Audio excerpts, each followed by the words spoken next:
They're used to these freeways. I'm wondering, though, yeah? They look to be picking up their pace. Look at this. This is the closest I think we've seen the black and white to this car. Do you think they're getting ready to make any sort of a move, Kevin?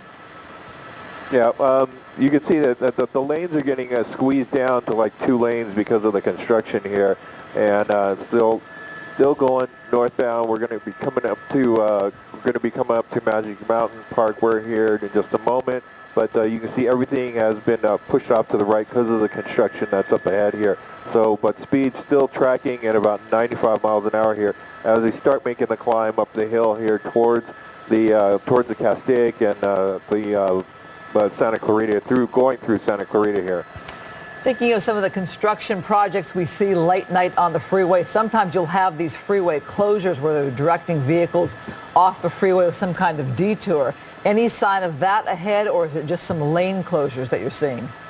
It looks like it's just a lane closure at this point. I'm trying to look farther ahead up the window here exactly what Caltrans may be doing, but it looks like they have some units that are working in that center divider area here, and they do have it coned off to where they only have 2 lanes, the right 2 lanes open at this point. But that is the driver of this vehicle is still staying up. Now the construction zone just ended here, and now we're pulling back over into that number 1 and 2 lane, and as the speeds are increasing as well.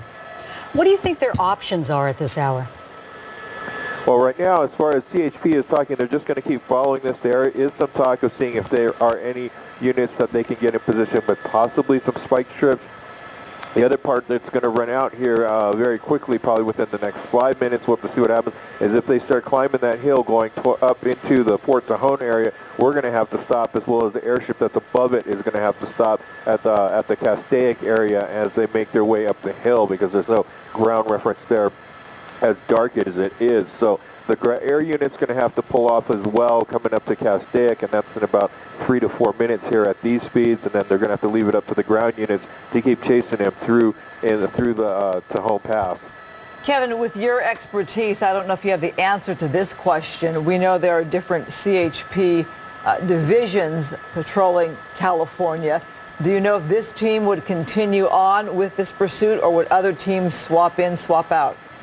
Well, they have been swapping in and out throughout this pursuit here as it started in Buena Park. So right now you have the Newhall office that's involved in this. They've advised the Fort Tejon units as well as the Bakersfield units on the other side of the hill that this pursuit is coming northbound on the 5 freeway. So all those units getting into position here, and as it moves north on the 5 freeway, they will hand it off as they have been doing throughout this pursuit. All right, so we continue to watch this breaking news situation, this black Mercedes going at speeds of over 100 miles an hour with the lights out, and we are on the 5 north there. This is near Magic Mountain, but authorities just seem to be keeping a bit of a distance, hoping that they can bring this to some kind of a peaceful resolution. The initial call was reckless driving, and there has been no opportunity to try to bring it to a close. We're just past Hasley Canyon here, and we're going to be coming up to, the Castaic area very quickly here, and then we're going to have to stop. And they're also advising that the airship is advising them that ground units, that the airship's going to have to pull off as well. They are trying to get an airship from Kern County into position if it comes down the hill into the Grapevine area. So Kern County trying to get an airship for the CHP as it makes its way from the Newhall area, Newhall Division, into the Fort Tejon area. Kevin, can you give us a better perspective as to what it's like to be up there flying at this late hour when it does become dark? Explain to our viewers why exactly you would have to pull off this pursuit. Well, as the pursuit starts moving up here, once it gets past in the Castaic area, it becomes very dark. So as far as our pilots from both the LA County Sheriff's Department as well as my pilot and all the other pilots, they lose ground reference, and we need that ground reference in case of any emergency, but also keeping track of the horizon so they can keep level here. So if you can get very disoriented in that complete pitch blackness down below. So they're still going northbound on the 5 freeway here. We're just about reaching our stopping point here, but we're going to try to track it as it makes its way up the hill there. Weather conditions are fairly clear at this time, but you can see as we pass the crossovers here, it's going to get dark very quickly here as this pursuit starts to make its way up the hill into the to Home Pass. And Kevin, law enforcement always having to do a delicate balance as to what is the best course of action. And the ultimate goal is that there be no loss of life. So if this becomes too dangerous, they may have to pull off of it, correct? Yeah, so far they've been enough to kind of stick with it here as they make their way north on the 5 freeway. Traffic conditions have been fairly light throughout most of this pursuit here, but you can see they're starting to make their way up the hill, and you can see the darkness as now there aren't any street lights down below.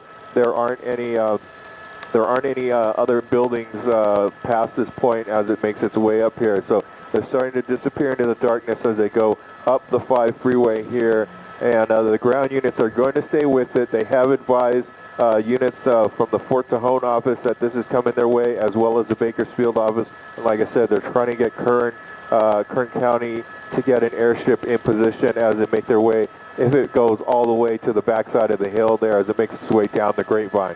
Well, Kevin, we thank you so much for your coverage. Certainly safety first for you and the pilot in that helicopter Skyfox. We're watching a black Mercedes with believed to have 3 people on board following a pursuit here that started in Rosemead. And you have those CHP vehicles. They're on the ground, but as Kevin is saying, it's going to get very dark for them in the helicopter without any ground reference, and unsafe for them to continue to follow this pursuit by helicopter. We don't know much about the driver at all, and you always have to wonder if somebody's willing to run like this at speeds of 100 miles an hour with their lights off. What are they running from, and do they have weapons in their vehicle? Always a concern for law enforcement. Sometimes it's just a joyride. You know, we have those experiences where we see it live and we find out later that somebody just thought it was fun or they were under the influence, the adrenaline pumping. We don't know the backstory on this. What we do know is that they're headed up the 5. They're near Castaic. We watched them go through the city proper, through the San Fernando Valley, and now up the grade. And this is where it gets pretty dicey because, as you pointed out, Christine, very few lights. It narrows there, and it's a steep grade. So when they pull back, and it appears that they might be getting ready to do that, then of course it'll in effect end unless another agency picks it up. You know, so many times we've talked about somebody going to an area that's familiar. We have no idea why this driver continues to go up the 5 freeway to the north. If we get more information, we'll bring it to you. But as we said, our Skyfox helicopter has to peel off from this pursuit because it is too dangerous to fly there at night. We are going to take a short break. We'll be back with all the day's stories, including Game 7 of the World Series.